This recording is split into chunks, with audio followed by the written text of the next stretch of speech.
Let's learn how to divide the number 405 by 9 using the long division method. See that this 4 is less than 9, so we will consider the number 40. We know that 9 times 4 is equal to 36. Subtract, we get 4.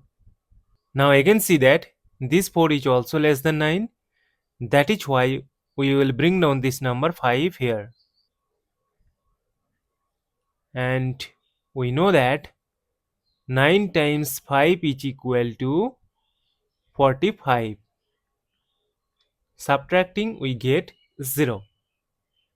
As we have got the number 0 and we have no number to bring down here, so we will stop. Therefore, 405 divided by 9 is equal to 45. And this is our final answer. Thank you for watching. Please like, share and comment on the video. Also do subscribe the channel.